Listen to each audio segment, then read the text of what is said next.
Olá pessoal, bem-vindos ao canal. Hoje vamos mergulhar nos campos de batalha da história para descobrir como a sabedoria milenar de Sun Tzu, em A Arte da Guerra, decidiu o destino de nações. Vamos analisar 3 conflitos icônicos e ver como os princípios deste livro lendário levaram à vitória ou ao fracasso.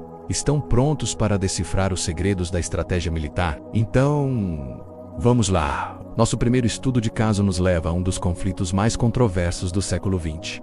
A Guerra do Vietnã. Especificamente a ofensiva do Tet em 1968, Sun Tzu no capítulo 7 diz: toda guerra se baseia no engano. E foi exatamente essa a arma principal do Vietnã do Norte. Imagine a cena. Era o feriado do Tet, o Ano Novo Lunar vietnamita. Traditionalmente, era um período de trégua. Os soldados sul-vietnamitos e americanos estavam mais relaxados, muitos de licença. Foi nesse momento de baixa guarda que o Exército do Norte e os Vietcongues lançaram um ataque massivo e coordenado a mais de 100 cidades e postos avançados no Vietnã do Sul. O engano foi genial em sua execução. Suprimentos de guerra eram transportados em caixões durante falsos cortejos fúnebres. As armas eram contrabandeadas em caminhões cheios de flores e legumes. E claro, a lendária rede de túneis de Cu Chi permitiu que as tropas se movimentassem por baixo da terra, aparecendo onde menos se esperava, até mesmo dentro da embaixada americana em Saigon. O verdadeiro alvo dos planejadores norte-vietnamitos não eram apenas as bases militares, mas sim a opinião pública americana. Ao mostrar na televisão que podiam atacar em qualquer lugar, a qualquer momento eles conseguiram abalar a narrativa do governo dos Estados Unidos da América de que a guerra estava quase ganha. Essa estratégia foi fundamental, pois a percepção pública mudou drasticamente. O apoio à guerra despencou. E o choque e a desilusão minaram a vontade política de continuar lutando. Nos anos de Nixon, a política americana estava em busca de uma saída, mas a forma como a guerra era vista pelo público moldou não só a opinião nacional, mas também a história. O tempo passou e a retirada dos Estados Unidos da América do Vietnã se tornou um marco, lembrando-nos de que, muitas vezes, o que as pessoas acreditam pode ter um impacto muito maior do que os fatos em si. Um dos grandes nomes desse conflito foi Giap, o arquiteto da ofensiva, que adaptou as teorias de Sun Tzu para o campo de batalha. E olha, os sul-vietnamitas se defenderam de maneira muito mais eficaz do que se esperava.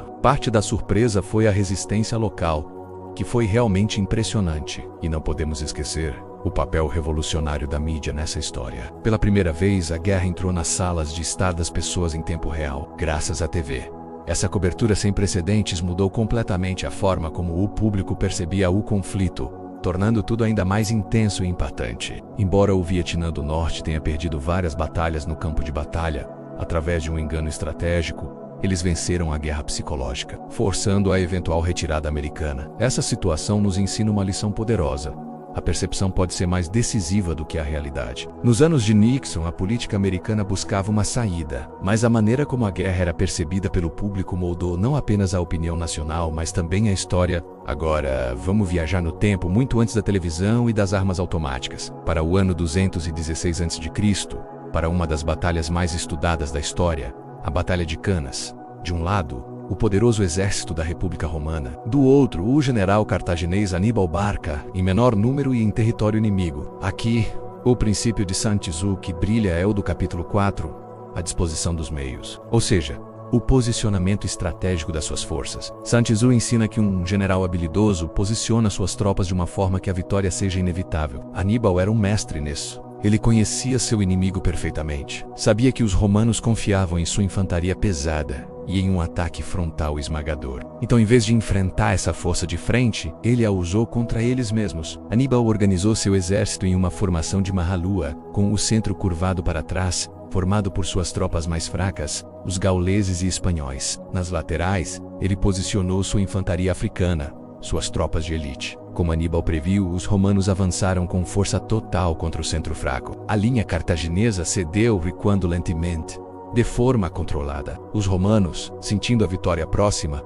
avançaram ainda mais, aprofundando-se na armadilha. A formação deles, que era larga, começou a se comprimir, tornando-se uma coluna densa e pouco móvel. Quando os romanos estavam bem no fundo da bolsa, Aníbal deu o sinal. As tropas africanas de elite, que estavam nas laterais, giraram para dentro e atacaram os flancos expostos dos romanos. Ao mesmo tempo, sua cavalaria, que já havia derrotado a cavalaria romana, retornou e atacou a retaguarda. O resultado foi um dos maiores cercos e aniquilações da história militar. O exército romano, numericamente superior, foi completamente envolvido e massacrado. Aníbal não venceu porque tinha mais soldados ou melhores armas. Ele venceu porque usou a disposição tática para transformar a força do inimigo em sua maior fraqueza. Ele controlou o campo de batalha, ditou o fluxo do combate e garantiu a vitória antes mesmo do primeiro grande choque de espadas. Uma aula de como a inteligência posicional supera a força bruta. Finalmente, vamos avançar para a Era Moderna, para a Guerra do Golfo de 1991.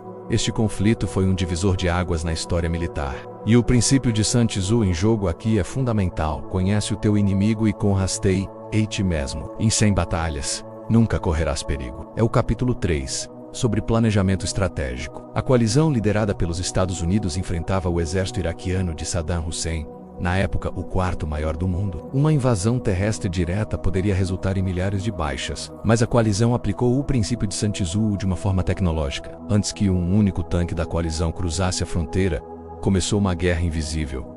A Guerra da Informação. Por semanas, uma campanha aérea massiva, apelidada de Tempestade no Deserto, teve um objetivo principal: cegar e ensurdecer o exército iraquiano. Usando tecnologia de ponta, como aviões stealth, mísseis de cruzeiro e bombas guiadas a laser, a coalizão sistematicamente destruiu a infraestrutura de comando e controle do Iraque. Radares, centros de comunicação, linhas de abastecimento, pontes, bunkers de comando, tudo foi metodicamente eliminado. Os generais iraquianos não conseguiam mais falar com suas tropas. Os soldados no campo de batalha não recebiam ordens, suprimentos ou informações. Eles estavam isolados, confusos e desmoralizados antes mesmo de verem um soldado inimigo. Quando a ofensiva terrestre finalmente começou, ela durou apenas 100 horas. O poderoso exército iraquiano, desconectado e desorganizado, entrou em colapso. A vitória da coalizão não foi apenas uma vitória de força, foi uma vitória de inteligência e planejamento. Eles conheceram o inimigo ao entender que sua força dependia de uma estrutura de comando centralizada, e conheceram a si mesmos ao usar sua superioridade tecnológica para explorar essa fraqueza. Ao desmontar o cérebro do exército iraquiano antes de atacar o corpo,